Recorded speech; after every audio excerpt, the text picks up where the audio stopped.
Tarata juin kalo kile muga annani samba fila ani muga anduru DMS-TV channel so oni che oni yanzuma ayo bismillah DMS-TV sanfɛ foli an tan no ban kan bagana lamɛnbagaw bɛɛ lajɛlen Mali kɔnɔ ani Mali kɔ kan aw ka dɔn kibaru ni o wagati selen sananga dase an ka bi kunnafoni baw mani ka olu da aw kulo kan an bɛ hakilina jigin k'aw bɛ se k'an dɛmɛ ni kunnafoniya ni kan ni na jarilen ani ka hakilinaw di hakilina diyɔrɔ la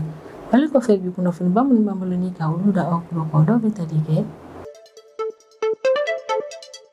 carte tɛmɛnen juin kalo tile 22 samba fila ani 25 an ka Mali état-major général des armées ale bɛ communiqué min kɔnɔna na a b'a yira k'a fɔ ko don laban tɛmɛnenw na an ka Mali finitigiw olu ye opération caman kɛ an ka jamana nɔriya fanfɛla n'a camancɛya fanfɛlaw la ko ni opération nin bɛɛ lajɛlen dajara an ka Mali finitigiw la ka d'a kan a kɛra sababu ye n'u sera ka bamaciwale maa caman bɔnɛ u ni na bamaciwale maaw daga sigi yɔrɔ dɔw cɛnni donna olu bɛɛ la u sera ka bamaciwale maaw ka kɛlɛkɛminɛ caman fɛnɛ minɛ u la o ka ni opération ninnu senfɛ carte tɛmɛnen juin kalo tile 22 samba fila ani 25 an ka Mali furancɛ fanga ɲɛmaa n'o ye son excellence le général d'armée Assimi Goïta ale kɔni sera Russie jamana kɔnɔna nin don kofɔlen in na a selen yɛrɛ kɔni kunu tɛnɛ juin kalo tile 23 samba fila ani 25 furancɛ fanga ɲɛmaa ale taara germu yɛrɛ kɔni bila Russie ka finitigi minnu yɛrɛ kɔni ma lakodɔn olu ka kaburu dɔ yɛrɛ kɔnɔna k'o kɛ hommage ni ka ɲɛsin o finitigi ninnu ma minnu yɛrɛ kɔni tora kɛlɛkɛyɔrɔ la Burkina Faso ale ka directeur de la communication et des relations publiques des armées ni o ye Abdul Aziz Ouédraogo ale kɔni kumana Burkina Faso ka telesoba yɛrɛ kɔnɔna yɔrɔ min na a y'a yira k'a fɔ ko juin kalo yɛrɛ kɔni kɔnɔna na ko Burkina finitigiw olu ye opération camanw kɛ u ka jamana fantan a 4 bɛɛ lajɛlen na ko opération ni camanw yɛrɛ kɔni kɛra sababu ye n'u sera ka bamaciwale maa caman yɛrɛ de kɔni bɔnɛ u ni na min yɛrɛ kɔni Burkina Faso ka nin man ka commandant yɛrɛ kɔni a bɛ walawalali kɛ opération ni bɛɛ lajɛlen na ni ka ɲɛfɔli kɛ jamana kɔnɔdenw ye République démocratique du Congo ale ni Rwanda maaw fɔɲɔgɔnkɔ min kun bɛ ninnu ni ɲɔgɔn cɛ la ka d'a kan min yɛrɛ kɔni République démocratique du Congo ye maa maramafɛntigi dɔw yɛrɛ kɔni bɛ ka taa maaw faga ninnu ka jamana kɔnɔna na a bɛ san caman bonya kɔ bɔ min yɛrɛ kɔni RDC maaw ye kabini san caman olu fɛnɛ bɛ ka Rwanda maaw de ɲɛki kosɛbɛ ko Rwanda maaw ko le bɛ ka ni maa maramafɛntigi yɛrɛ kɔni jugɔrɔma don u ka kɛwale jugu ninnu na o ko hukumu yɛrɛ kɔni kɔnɔna na RDC maaw bɛ laɲini kɛ États-Unis fɛ k'a ka fɛɛrɛlatigɛ yɛrɛ kɔni min ye Rwanda a bɛ ka ko min kɛ RDC la dankari o ko la o ko hukumu yɛrɛ de kɔni kɔnɔna na Rwanda ale ni RDC ka kɛlɛbanko hukumu yɛrɛ kɔni kɔnɔna na États-Unis ale kɛra o ko médiateur Donald Trump ale kɔni ye laseli kɛ ko kunu tɛnɛ juin kalo tile 23 samba fila ani 25 ko bɛnkan sɛbɛn dɔ min tɛmɛna RDC ale ni Rwanda ɲɔgɔn cɛ la ko jamana fila nin bɛɛ ka représentant y'u bolonɔ bila ni sɛbɛn yɛrɛ kɔnɔna o b'a yira k'a fɔ ko kɛlɛ min yɛrɛ kɔni bɛ jamana fila ni ɲɔgɔn cɛ la ko don n'a nataw la daminɛ na ka di ni kɛlɛ in na sibiri tɛmɛnen juin kalo tile 21 samba fila ani 25 sufɛ ni ka don kari kɔnɔna na juin kalo tile 22 samba fila ani 25 min ye États-Unis ale ye frappe kɛ ni ka ɲɛsin Iran ka site nucléaire 3 ma o site nucléaire 3 ninnu ye Fordo, Natanz ale ni Ispahan ni yɔrɔ kofɔlen na Iran ale ka site nucléaire bɛ yen nɔ min ye États-Unis a ye frappe kɛ ni ka ɲɛsin ni site nucléaire 3 ninnu de ma o ko yɛrɛ de kɔni kɔfɛ Iran fɛnɛ ka maaw kɔni bɔra k'a yira k'a fɔ ko États-Unis kɔni filɛ ne ka nin ko min ta ne ka ɲɛsin Iran ma ko États-Unis fɛnɛ k'i sigi n'a ye k'a fɔ ko kɔlɔlɔba de bɛna bɔ ko in kɔnɔna na kɔlɔlɔ min yɛrɛ kɔni bɛ yen nɔ ni dilancogo foyi tɛ a la min yɛrɛ kɔni Iran ka maaw u y'o layidu ta États-Unis ye u y'a yir'u la k'a fɔ k'u k'u sigi ka jaabi yɛrɛ kɔni kɔnɔ ko wa ko in bɛna kɛ balinako de ye halisa an bɛ to Iran ni États-Unis ka ko in yɛrɛ kɔni hukumu kɔnɔna na kunu tɛnɛ juin kalo tile 23 samba fila ani 25 Ibrahim Zolfakari ni ale ye Iran ka quartier militaire général central olu yɛrɛ kɔni ka porte-parole ale kɔni y'a yira k'a fɔ ko Donald Trump ni kulonkɛ de ka di o ye ko kɔni k'a dɔn k'a fɔ k'a filɛ ni ka attaque min kɛ ni ka ɲɛsin Iran ka site nucléaire ma ko Trump k'a dɔn k'a fɔ k'a ye kɛlɛ in daminɛ nka ko maa min bɛna dankari kɛlɛ in na o ye olu Iran maaw de ko de la a kɔni b'a ɲini Trump fɛ a k'i sigi ni ko in yɛrɛ kɔni kɔlɔlɔw ye ni kunnafoni ba de bɛ an bolo kɔrɔ bi an bɛna minnu walawala aw ye bidon kibaru kɔnɔna na communiqué la min chalila kari tɛmɛnen juin kalo tile 22 san 2025 an ka Mali état-major général des armées ale kɔni bɛ laseli kɛ k'an ka Mali finitigiw ye opération caman kɛ ni ka ɲɛsin bamaciwale maaw ma wagati laban ninnu na ko wa opération ninnu kɛra ka ɲɛsin bamaciwale maaw ma Mali nɔriya fanfɛla n'a camancɛya fanfɛla de la ko opération ninnu bɛɛ lajɛlen dajara an ka Mali finitigiw la ka d'a kan a kɛra sababu ye n'u sera ka bamaciwale maa caman bɔnɛ u ni na k'an ka Mali finitigiw ye nin opération kofɔli minnu kɛ ni ka ɲɛsin bamaciwale maaw ma ko bɛ tali kɛ an ka Mali finitigiw ka mission de surveillance ale ni u ka reconnaissance offensive yɛrɛ de kɔnɔna u bɛ min kɛ Mali fantan a naani bɛɛ lajɛlen na communiqué kɔnɔna na état-major bɛ sinsin a kan ko juin kalo tile 20 tɛmɛnen san 2025 k'an ka Mali finitigiw ye faraku kɛ ni ka ɲɛsin pick-up dɔ ma min ni jura cɛla yɛrɛ kɔni kun tɛ tɛmɛ kilomètre 75 kan yɔrɔ min bɛ Tɛnɛku cercle de kɔnɔna na ko pick-up in bamaciwale maaw kun b'a kɔnɔna na min y'u ka kɛlɛkɛminɛnw ye o caman fɛnɛ kun b'a kɔnɔna na ko an ka Mali finitigiw ka nin faraku in kɛra sababu ye ni ka tiɲɛni dɔ bolimafɛn n'a kɔnɔfɛnw bɛɛ lajɛlen na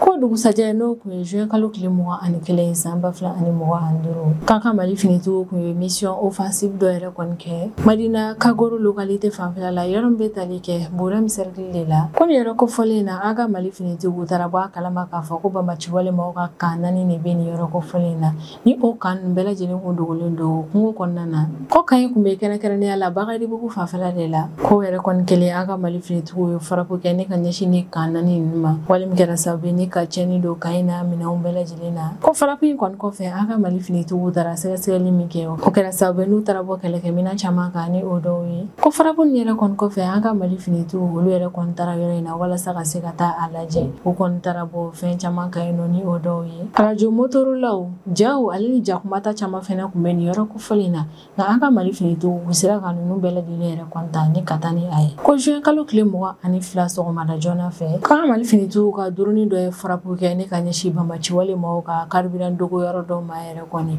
min kun bɛ Bangel mara kɔnɔna na yɔrɔ min bɛ Ber kɛrɛfɛla de la ko don kelen in fɛnɛ na an ka Mali finitigiw ka olu to patrouille la Gongede fanfɛla la yɔrɔ min ni Murdiya fanfɛla de la k'an ka Mali finitigiw olu ye laseli kɛ k'u ye mɔgɔ 2 bɔnɛ ani na maa 2 minnu yɛrɛ kɔni kun ye bamaciwale maaw ka guetteur de ye ko zone kofɔlen in na ni maa 2 ninnu de kun ka baara ye an ka Mali finitigiw bɛlɛnbɛlɛnin ye n'o kɛra u kun b'o kunnafoniyaw lase bamaciwale maaw ma maa 2 nin yɛrɛ kɔni bɔnɛnen u ni na an ka Mali finitigiw taara bɔ minɛn dɔw kan maa ninnu bolo ni o dɔw ye arajo tɔlike walike caman ale ni telefɔni caman ko yɛrɛ kɔni bɛɛ lajɛlen yɛrɛ maa 2 ninnu bolo o bɛɛ yɛrɛ kɔni sera ka tiɲɛtigiya k'a fɔ ko maa ninnu kun ka baara de ye ka an ka Mali finitigiw ka kɛwalew yɛrɛ kɔni sɛgɛsɛgɛ walasa ka se ka bamaciwale maaw la kunnafoniya o ko ninnu na hiérarchie militaire ka kɔrɔfɔ la communiqué yɛrɛ kɔni kɔnɔna na k'an ka Mali finitigiw ye ni opération ba minnu kɛ nin don laban nin yɛrɛ kɔnɔna o kɛra sababu ye ni ka caman yɛrɛ kɔni bɔ bamaciwale maaw ka capacité la wa a bɛ hakilisigi kuma fɔ jamana kɔnɔdenw ye ko min yɛrɛ kɔni ye jamana fantan a 4 bɛɛ lajɛlen lafasali yɛrɛ kɔni k'an ka Mali finitigiw cɛsirilen don o ko in na wa mission opération fo ka taa se offensive ma ko o bɛɛ lajɛlen bɛ caya an ka Mali finitigiw fɛ walasa ka se ka jamana kɔnɔdenw ka lakana sabati min ye bamaciwale maaw ye ka fɛɛrɛ latigɛ sibiri tɛmɛnen juin kalo tile 21 san 2025 sufɛla la an ka Mali furancɛ fanga ɲɛmaa n'o ye son excellence le général d'armée Assimi Goïta ale ni a ka délégation ba yɛrɛ kɔni wulila nin don kofɔlen na ni ka taa Russie jamana yɛrɛ kɔni kɔnɔna na a yirala k'a fɔ ko kari don juin kalo tile 22 san 2025 furancɛ fanga ɲɛmaa ale n'a ka délégation yɛrɛ kɔni sera Russie jamana kɔnɔna na furancɛ fanga ɲɛmaa tele Russie jamana yɛrɛ kɔni kɔnɔna na kɛrɛnkɛrɛnnenya la Moscou ni o ye Russie faaba yɛrɛ kɔni a selen nin yɔrɔ kofɔlen na a bɔlen avion kɔnɔna na furancɛ fanga ɲɛmaa ale yɛrɛ kɔni kunbɛra kunbɛn cogo ɲuman na i n'a fɔ jamana ɲɛmaa bɛ kunbɛn cogo min a kunbɛra Russie ka autoritéw ni Russie ka représentant diplomatique fɛ aéroport la son excellence le général d'armée Assimi Goïta ale kelen yɛrɛ kɔni ma taa Russie jamana kɔnɔna na a yirala k'a fɔ k'a ni délégation ministérielle ba dɔ yɛrɛ kɔni wulila ni ka taa o fɛnɛ tɛmɛlen kɔfɛ conseil national de transition ni o CNT o membre dɔw fɛnɛ bɛ délégation kofɔlen in na min ni furancɛ fanga ɲɛmaa yɛrɛ kɔni ta bɛn ɲɔgɔn fɛ Russie jamana kɔnɔna na min ye Vladimir Poutine ni ale ye Russie jamana ɲɛmaa ye ale yɛrɛ de kɔni kun ye furancɛ fanga ɲɛmaa n'o ye son excellence le général d'armée Assimi Goïta ale de kun ye ni invité ka taa visite la Russie jamana kɔnɔna na o visite ko jaabi yɛrɛ de kɔnɔna na Mali furancɛ fanga ɲɛmaa ale n'a ka délégation yɛrɛ kɔni wulila ni ka o senfa fo Russie jamana kɔnɔna na ni visite in yɛrɛ kɔnɔna na kɛ opportunité Mali ale ni Russie ni ɲɔgɔn cɛ la u ka se ka u cɛjɛ tɔw sinsin kosɛbɛ ka coopération kuraw tɛmɛ u ni ɲɔgɔn cɛla la secteur caman kɔnɔna na ni o dɔw ye énergie sécurité transport ale ni a ɲɔgɔnna secteur caman yɛrɛ kɔni min ye Mali ale ni Russie u bɛ se ka u ka jɛɲɔgɔnyaw yɛrɛ kɔnɔ renforcer ni yɔrɔ kofɔlen ninnu na. Hakilina jiginna kabi Mali furancɛ fanga ɲɛmaa n'o ye son excellence le général d'armée Assimi Goïta kabini ale yɛrɛ kɔnɔna na fanga la an ka Mali jamana kɔnɔna na ni y'ale tagako filanan de ye Russie jamana yɛrɛ kɔnɔna na. Son excellence le général d'armée Assimi Goïta ale yɛrɛ kɔni selen Russie jamana kɔnɔna na kari tɛmɛnen o dugusajɛ dɔrɔn n'o bɛnna kunu tɛnɛma juin kalo tile 23 san 2025 son excellence le général d'armée Assimi Goïta ale yɛrɛ kɔni wulila ne ka taa germe yɛrɛ kɔni bila Russie ka finitigi minnu yɛrɛ kɔni tora kɛlɛkɛyɔrɔ la seconde guerre mondiale wagati ni o maa ninnu yɛrɛ kɔni sara ka sɔrɔ u ma se ka lakodɔn yɛrɛ kɔni furancɛ fanga ɲɛmaa ale taara germe yɛrɛ kɔni bila ni maa ninnu ka kaburudon na k'o kɛ hommage ye k'o ɲɛsin Russie ka ni soldat ninnu yɛrɛ kɔni ma minnu ni tora kɛlɛkɛyɔrɔ la seconde guerre mondiale wagati wa ni o maa ninnu yɛrɛ kɔni sudonna ka sɔrɔ u ma se ka lakodɔn yɛrɛ kɔni.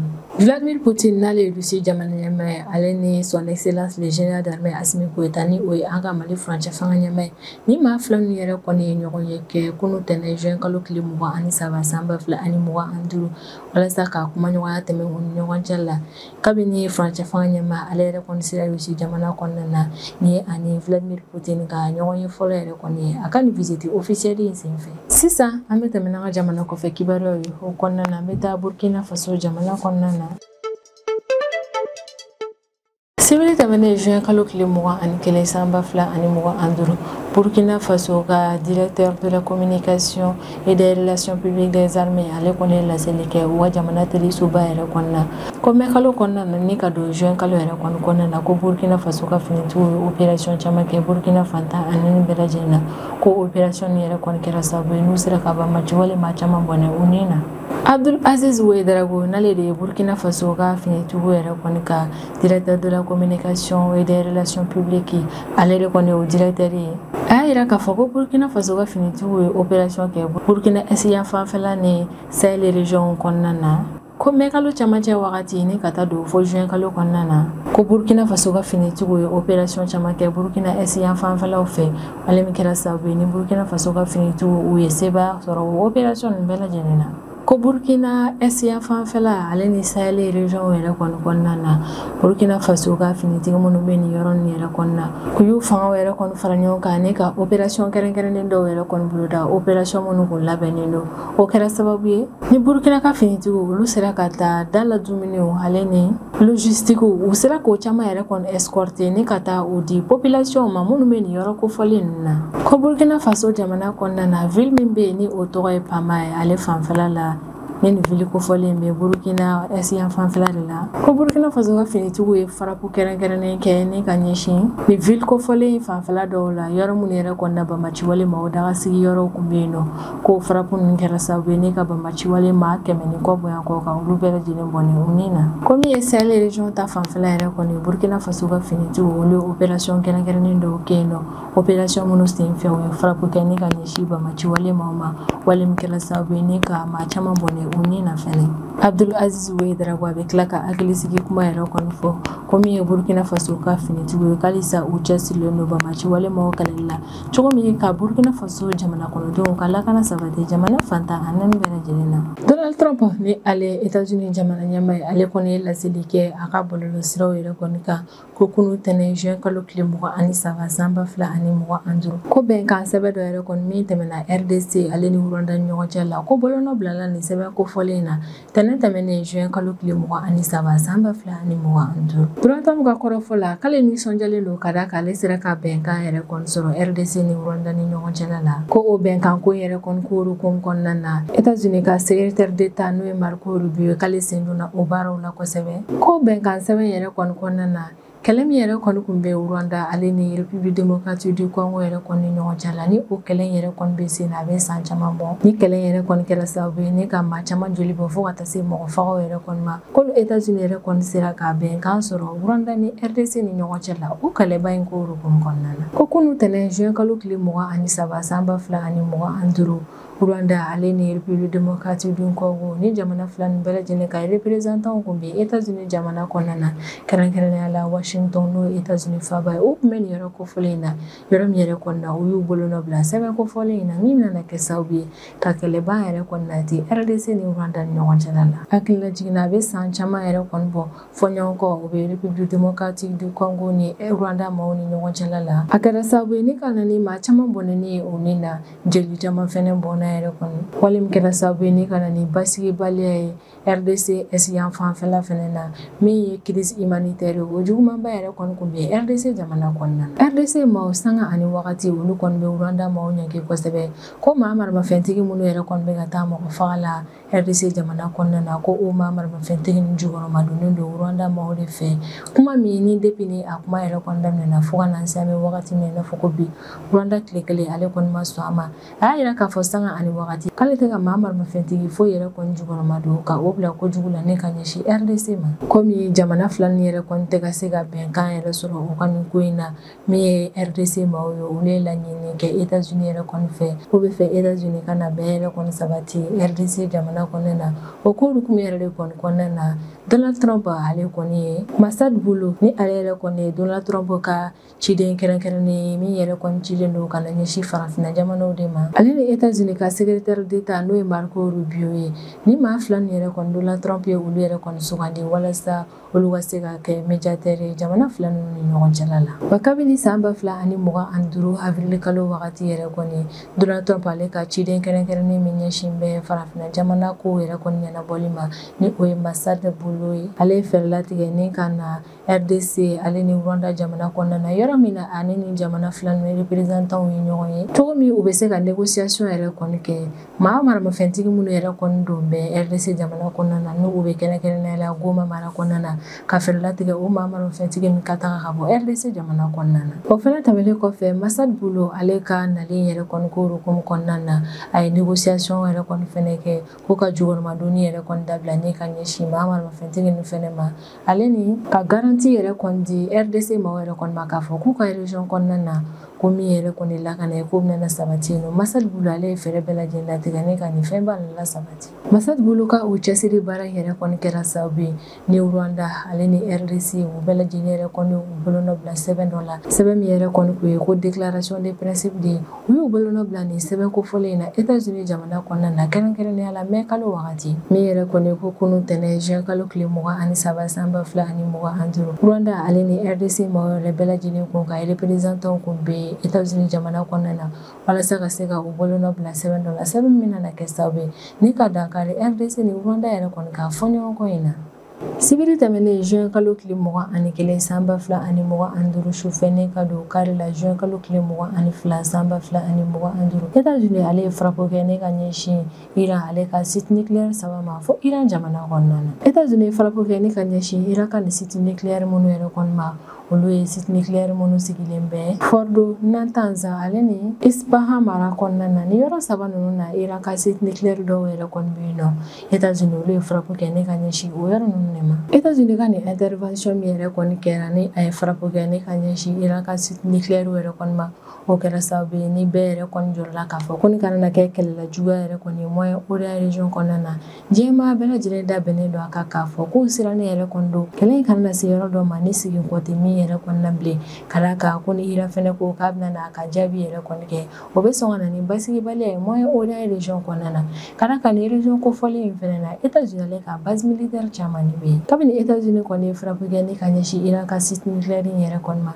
min ye Donald Trump ale kɔni ka kɔrɔ fɔ o la k'olu ka nin frappe nin yɛrɛ kɔni ye sebayabaw de sɔrɔ o y'a yira k'a fɔ ko frappe in kɛra sababu ye ni ka camanba yɛrɛ de kɔni bɔ Iran ka capacité nucléaire la wa Iran ka maaw yɛrɛ kɔni ka kɔrɔ fɔ la ko Iran ka souveraineté ko États-Unis filɛ ne ka o yɛrɛ de kɔni violé n'a ka nin frappe in kɛlen ne ka ɲɛsin olu ka site nucléaire ma wa o maaw yɛrɛ kɔni ka kɔrɔ fɔ la ko États-Unis ye kow yɛrɛ kɔni dama tɛmɛ ko kow dan kun ye min yɛrɛ kɔni ye États-Unis sera o yɔrɔ de ma ko ko yɛrɛ kɔni fɛnɛ bɛ sɔn ka kɛ sababu yɛrɛ kɔni ni u kun bɛ fɛ ka kumaɲɔgɔnya min kɛ u ni ɲɔgɔn cɛ la k'o kɛ négociation in kɛlɛ ko hukumu kɔnɔna na k'a bɛ sɔn ka dankari o ko yɛrɛ kɔni na hali n'a sɔrɔ Donald Trump yɛrɛ kɔni y'a yira k'a fɔ ko États-Unis ka frappe ni yɛrɛ kɔni bɛɛ lajɛlen ye sebaya sɔrɔ k'u bɛɛ sera o seyɔrɔ la ko wa k'a ye tiɲɛniba de don Iran ka site nucléaire yɛrɛ kɔni na min ye agence internationale de l'énergie atomique ma olu kɔni y'a yira k'a fɔ ko États-Unis ka yɛrɛ kɔni ka nin faraku ninnu kɔfɛ ne ka ɲɛsin Iran ka site nucléaire ma k'olu ma radiation foyi yɛrɛ kɔni jateminɛ site ninnu fanfɛlaw la o maaw kɔni y'a yira k'a fɔ ko États-Unis ka nin faraku yɛrɛ kɔni kɛlen k'a ma fuite de radiation foyi yɛrɛ kɔni kɛ zone kɔfɛlen ninnu na hali n'a sɔrɔ o yɛrɛ kɔni kɛra Iran maaw ka kumaw ni ka ɲɛsin ko yɛrɛ kɔni ma o kɛra sababu ye ni maaw yɛrɛ kɔni sirannen ka d'a kan bɛɛ bɛ ka bisigiya k'a fɔ ko Iran ka jaabi yɛrɛ kɔni bɛ sɔn ka juguya kosɛbɛ Iran ka Cour suprême yɛrɛ kɔni ka o conseiller dɔw ka kɔrɔfɔ yɛrɛ kɔni na ko États-Unis yɛrɛ kɔni filɛ ko ka nin ko min yɛrɛ kɔni kɛ o bɛ kɛ sababu ye ni influence min tun bɛ États-Unis na Moyen-Orient région kɔnɔna na k'a bɛ o dɔgɔya kosɛbɛ ko États-Unis k'a dɔn k'a fɔ k'a ka nin faraku minnu kɛra ne ka ɲɛsin Iran ka site nucléaire ma ko in yɛrɛ kɔni tɛna na to kɔlɔlɔta ye ka d'a kan min ye olu Iran olu kɔni bɛna jaabi jugumanba kɛ ne ka ɲɛsin États-Unis ma Iran ka Cour suprême yɛrɛ kɔni kɛrɛfɛmɔgɔ dɔ ka kɔrɔfɔ la k'ali n'a sɔrɔ États-Unis yɛrɛ kɔni faraku kɛ ne ka ɲɛsin olu ka nin site nucléaire yɛrɛ kɔni ma ko États-Unis fɛnɛ k'a dɔn k'a fɔ ko uranium enrichilen maralen baden de bɛ olu bolo wa dɔnniya min fɛnɛ bɛ olu kunkolo la ko foyi ma se o dɔnniya ninnu ma donc a kana kɛ États-Unis yɛrɛ kɔni ɲɛna ko a ye fanga sɔrɔ nin ko in na ka d'a kan uranium donni b'a la o stockage b'olu bolo wa olu ka dɔnniya bɛ u kunna halisa wa ma kofɔlen ka kumaw yɛrɛ kɔni kɔnɔna na a y'a yira k'a fɔ ko Iran yɛrɛ kɔni fɛnɛ ka jaabi la ne ka ɲɛsin États-Unis ma k'a bɛ sɔn ka stratégie dɔw ta maa si kun sigilen tɛ ne ka min kɔnɔ o ko yɛrɛ kɔni kɛra sababu ni bɛɛ y'a dɔn k'a fɔ ko Iran ka jaabi yɛrɛ kɔni nana kɛ balina de ye ka ɲɛsin États-Unis ma citation ko yɛrɛ de kɔnɔna Donald Trump ale ye welemada kɛ ne ka ɲɛsin bɛɛ lajɛlen ma ko ka kɛlɛ ko in dabila wa a y'a yira k'a fɔ k'a ka laɲini dɔ ye bɛn yɛrɛ de kɔni ka sabati nka kɔni ka kɔrɔfɔ la ko États-Unis faraku minnu kɛ ne ka ɲɛsin Iran ka site nucléaire yɛrɛ kɔni ma k'a kun kan ka États-Unis kun ka o ko ninnu yɛrɛ kɔni kɛ walasa ka se ka Iran ka menace yɛrɛ kɔni wuli ka bɔ yen nɔ nka n'an ye Iran ka maaw yɛrɛ kɔni ka déclaration ta k'a lajɛ an b'a ye k'a fɔ ko Iran kɔni ka fanfɛla la ko in yɛrɛ kɔni ma daminɛ kuma tɛ k'a ban nin ko yɛrɛ ma wa Iran ka maaw ka kuma yɛrɛ kɔni y'a yira an na k'a fɔ ko kɛlɛ in tɔ bɛna juguya k'a bɛ sɔn ka kɛ sababu ye ne ka na ni basigibaliya jugumanba yɛrɛ de kɔni ye Moyen-Orient région kɔnɔna na wa kunu tɛnɛn juin kalo tile 23 san 2025 Corée du Nord jamana ɲɛmaa ni o ye Kim Jong-un yɛrɛ kɔni min ye ko États-Unis ye attaque minnu kɛ ne ka ɲɛsin Iran ka site nucléaire ma Kim Jong-un a bɛ o ko ninnu yɛrɛ kɔni ɲanki kosɛbɛ a b'a yira k'a fɔ ko États-Unis ka o kɛwale yɛrɛ kɔni kɛra sababu ye n'a ye Iran ka souveraineté yɛrɛ de kɔni violer ko États-Unis ma dan o dɔrɔn fɛnɛ ma Charte des Nations Unies a ye o fɛnɛ violer a ka nin attaque ninnu senfɛ ne ka ɲɛsin Iran yɛrɛ kɔni ma an kɔni bɛ wagati min na i n'a fɔ ko bi min ye Iran ye ale ma jaabi kɛ fɔlɔ ne ka ɲɛsin États-Unis yɛrɛ kɔni ma nka États-Unis ka base minnu yɛrɛ kɔni bɛ Moyen-Orient région kɔnɔna na a yirala k'a fɔ k'olu bɛɛ yɛrɛ kɔni bɛ alerte la ka d'a kan États-Unis yɛrɛ kɔni sigilen don n'a ye k'a fɔ ko Iran bɛna na a jaabi yɛrɛ kɔni nka jaabi in bɛna na wagati min a n'a bɛna na kɛ don kɛrɛnkɛrɛnnen min na kunnafoniya yɛrɛ kɔni ma sɔrɔ o ko ɲɛ kan fɔlɔ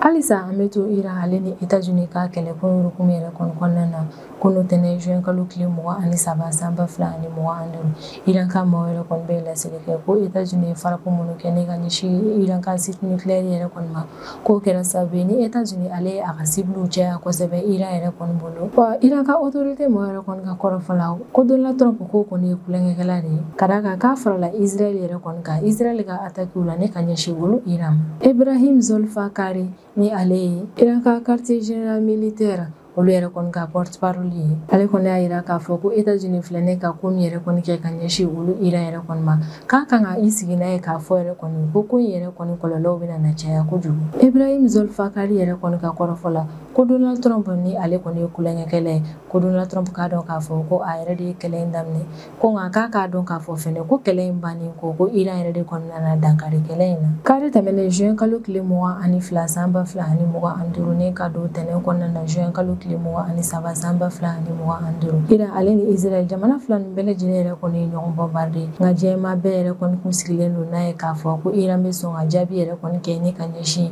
États-Unis de ma nka o ko yɛrɛ kɔni kɔnɔna na an ye k'a fɔ Iran halisa ale ma se ka kɛ ne ka ɲɛsin États-Unis yɛrɛ kɔni ma a ka nin attaque in na ka d'a kan hali karidon su yɛrɛ kɔni Iran ale ni Israël o kun bɛ ka ɲɔgɔn bombarder image satellite dɔw yɛrɛ kɔni kɛra sababu ye ni maaw y'a bisigiya k'a fɔ ko États-Unis kɔni ye attaque min kɛ ne ka ɲɛsin Iran ka site nucléaire ma sibiri tɛmɛnen su juin kalo tile 21 san 2025 ko min yɛrɛ kɔni Iran ka site nucléaire ye ko tiɲɛniba yɛrɛ kɔni donn'o la nka expert dɔw yɛrɛ kɔni ka kɔrɔfɔ la k'ali n'a sɔrɔ image satellite min yɛrɛ kɔni na i bɛ a bisigiya maa si tɛ se k'a tiɲɛtigiya k'a fɔ yɛrɛ kɔni ko tiɲɛniba donna Iran ka site nucléaire ninnu na an min yɛrɛ kɔni ye Iran ka source ba dɔ yɛrɛ kɔni ale ye laseli kɛ kunnafonidi sira maa dɔw ma ko ɲani États-Unis ka faraku ninnu kɛ ne ka ɲɛsin Iran ka site nucléaire ninnu yɛrɛ kɔni ma ko a sɔrɔ min ye Iran ka uranium enrichilenw ye k'u kun ye nin bɛɛ ta ka bɔ nin yɔrɔ kofɔlen in na ne ka t'u bila yɔrɔ dɔ la yɔrɔ min yɛrɛ kɔni ma lakodɔn ko yɛrɛ de kɔni na Donald Trump k'a dɔn k'a fɔ k'a ka faraku ninnu yɛrɛ kɔni ma se ka sebaya sɔrɔ ka d'a kan ko uranium yɛrɛ kɔni kun tɛ yɔrɔ ninnu na États-Unis ka attaque yɛrɛ kɔni dugusajɛ ne ka ɲɛsin Iran yɛrɛ kɔni ma ni o bɛnna kari tɛmɛnen ma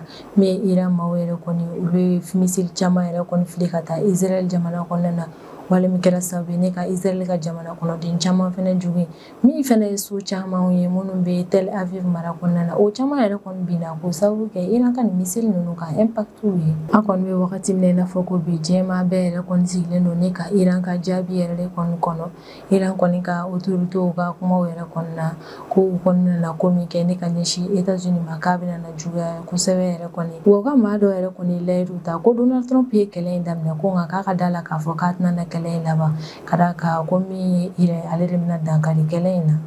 ni ne bɛ dan sigi an ka bidon kibaru la an b'an kanubaga n'a lamɛnbagaw bɛɛ lajɛlen fo Mali kɔnɔ ani Mali kɔ kan an bɛ hakilina jigin k'aw bɛ se k'an dɛmɛ ni kunnafoniya ni kanni n'a carili ani k'aw hakilinaw di hakilina jɔyɔrɔ la wale kɔfɛ an b'a fɔ ɲɛna ko aw k'an bɛn a ɲɔgɔnna wɛrɛ ma